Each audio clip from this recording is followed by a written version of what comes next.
Concept of something called al-ayn, which means the evil eye. I get these questions all the time. And before I talk about it, I just want you to know not to get paranoid about what I'm about to say. And that al-ayn, or the evil eye, or envy, or people who jinx you or are jealous of you and things are going to go wrong, this is very, very rare. Now, Islam does not support superstitions and supernatural things. However, sometimes there are things that happen around the world which we just can't explain or don't understand fully. And the Quran comes and talks about it a little bit, and Prophet Muhammad, peace be upon him, talks to us to know how to protect ourselves and identify it. So al-ayn literally means the eye.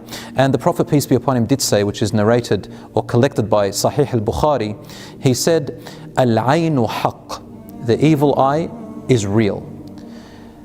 In all of the biography of the Prophet ﷺ's life, and in all of the history of the Khulafa al-Rashidun, which is about 30 years or so, I only came across 2 or 3 instances where it reported something about the eye. And one of those instances is actually reported in An-Nasa'i and Ibn Hibban, one of the hadith collection books. In the time of the Prophet ﷺ, one of the companions, an Ansari they call him, he had extremely nice skin and a very nice complexion. So he took his shirt off and went into a river, and when he came out, another companion saw him, and he was so amazed and amused by the way his skin was and his body was. So he said, "Oh, not even a virgin woman inside of her oasis." It's a common thing the Arabs used to say. In other words, he says he's got even nicer and cleaner, softer skin than a woman inside of her oasis. Immediately the man fell to the floor and he became sick and couldn't move with extreme fever and I don't know what. The Prophet, peace be upon him, heard about it and they brought him, and then he said, "Do you know who said such and such, or do you assume anyone?" And they said yes, it was obviously that man. So he brought him and he said, "Ala barakt," which means, why couldn't you just say Tabarakallah, oh how God has blessed him? And that's one of the things you say when you are amazed or amused by something that you see. So what happened after that was that he got the man to wash himself with some water, and he put this water in certain ways onto the sick person. He was cured by the will of Allah, and obviously he's the messenger of God who did that. Now, brothers and sisters, Allah tells us in the Quran to seek refuge in Him from every envious person. وَمِن شَرِّ حَاسِدٍ إِذَا حَسَدَ, from every envious person when they envy.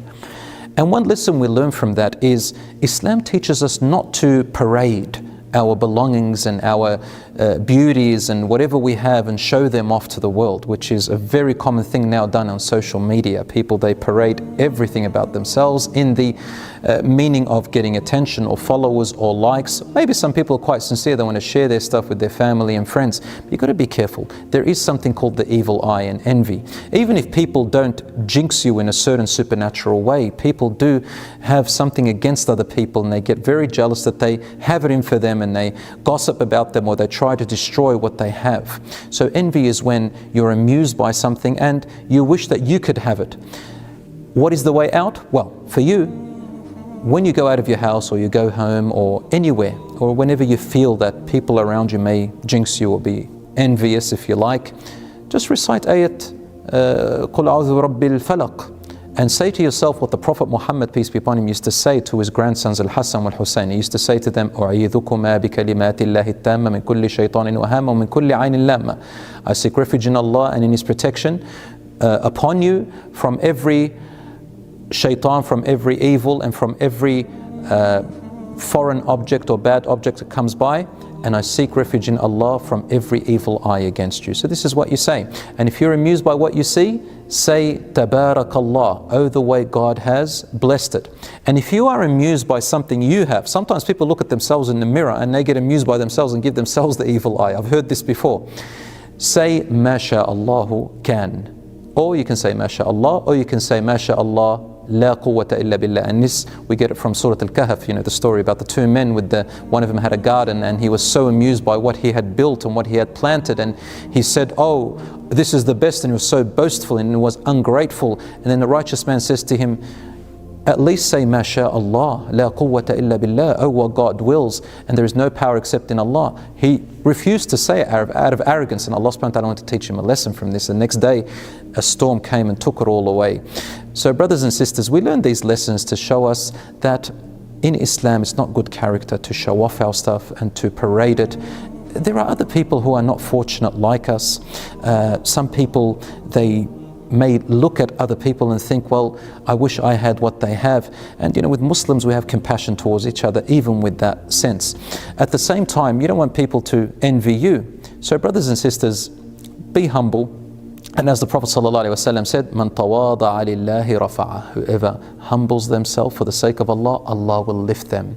And wealth at the end of the day is about your happiness, your righteousness.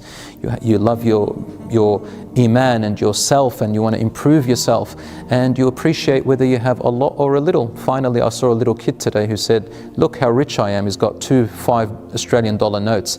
And I said, you know what? A wealthy person is not the person who's got a lot. A wealthy person is the one who knows how to manage what he has, even if it's a little bit.